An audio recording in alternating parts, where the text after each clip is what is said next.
मध्य प्रदेश में होने वाले उपचुनाव को लेकर कांग्रेस बीजेपी जीत के लिए अपना अपना जोर लगा रहे हैं। इस उपचुनाव में राजनीति का केंद्र बिंदु ग्वालियर चंबल क्षेत्र को माना जा रहा है, क्योंकि इसी क्षेत्र से वो 16 विधानसभा सीटें आती हैं, जिन पर कब्जा करने के लिए ज्योतिरादित्य सिंधिया दिन रात मेहनत कर रहे हैं। तो वहीं अब कांग्रेस ने भी मास्टर स्ट्रोक खेलते हुए सिंधिया के दोस्त और राजस्थान कांग्रेस के बड़े नेता सचिन पायलट मैदान में उतारने का फैसला किया है, जो कहीं न कहीं भाजपा के लिए टेंशन देने जैसा है। लेकिन अब सचिन पायलट के ग्वालियर आने से पहले भाजपा ने पोस्टर वॉर खेलते हुए कांग्रेस को घेरना शुरू कर दिया है। ग्वालियर में भाजपा ने कांग्रेस पर निशाना साधते हुए एक पोस्टर लगाया है, जिसमें लिखा हुआ है कि कांग्रेस पार्टी युवा सचिन पायलट के साथ कितनी धोखेबाजी करेगी। पहले प्रदेश अध्यक्ष बनाकर दिन रात मेहनत करवाई, लेकिन जब कांग्रेस की सरकार बनी तो मुख्यमंत्री बुजुर्ग अशोक गहलोत को बना दिया। इसके बाद जब सचिन पायलट ने हक और अधिकार मांगा तो उप मुख्यमंत्री और प्रदेश अध्यक्ष पद छीन लिया, साथ ही नकारा व निकम्मा भी कहा। इन सब के बाद भी कांग्रेस को अब स्वाभिमानी गुर्जर समाज का वोट चाहिए।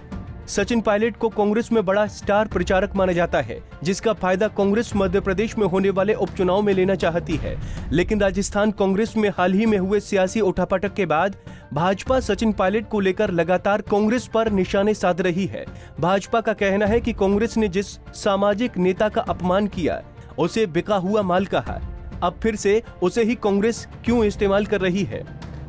देखो, बड़ी स्वाभाविक सी बात है, और पोस्टर किसने लगाए ये तो मुझे नहीं पता, लेकिन बड़ी स्वाभाविक बात है कि जिस समाज के नेता का कांग्रेस ने घनघोर अपमान किया, उनको बिका हुआ माल कहा। मतलब अपमान की भी कोई सीमा होती है, पराकाष्ठा होती है।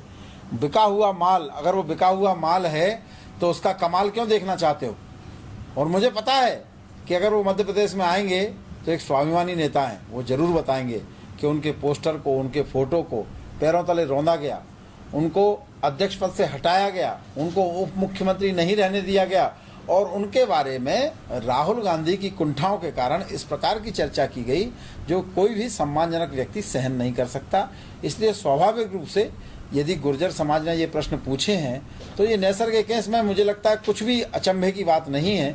गुर्जर समाज के नेता के साथ निश्चित तौर पर कांग्रेस के लोगों ने बहुत बदतमीजी राजस्थान में। वहीं भाजपा के आरोपों पर कांग्रेस का कहना है कि जब खुददार सचिन पायलट ग्वालियर आएंगे तो वो गद्दारों को घर बैठा देंगे। देखिए, जिनके आने के जिक्र से इतना तूफान है, तो आप सोचिए कि यदि सचिन पायलट जैसे ही मैदान में आएंगे तो क्या होगा।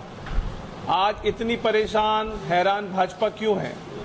क्योंकि उन्हें पता है जैसे ही सचिन यहाँ आएंगे, जो खुददार वर्सेस गद्दार नैरेटिव है, उसमें खुददार यहाँ पे आके अपनी खुददारी दिखाएंगे और गद्दार को घर बैठा देंगे। तो निश्चित रूप से मुझे लगता है ये बौखलाहट इसीलिए है कि उन्हें पता है कि सचिन जी का क्या कद है, उनके कांग्रेस में क्या स्थान है, उनके गुर्जर समाज में उनका क्या स्थान है, और वो एक तरफा मुझे लगता है कि चुनाव के माहौल को कर देंगे। अब कांग्रेस भले ही सचिन पायलट को खुददार बता रही है, लेकिन एक दौर वो भी था जब सचिन ने गहलोत सरकार के खिलाफ बगावती सुर अपनाए थे।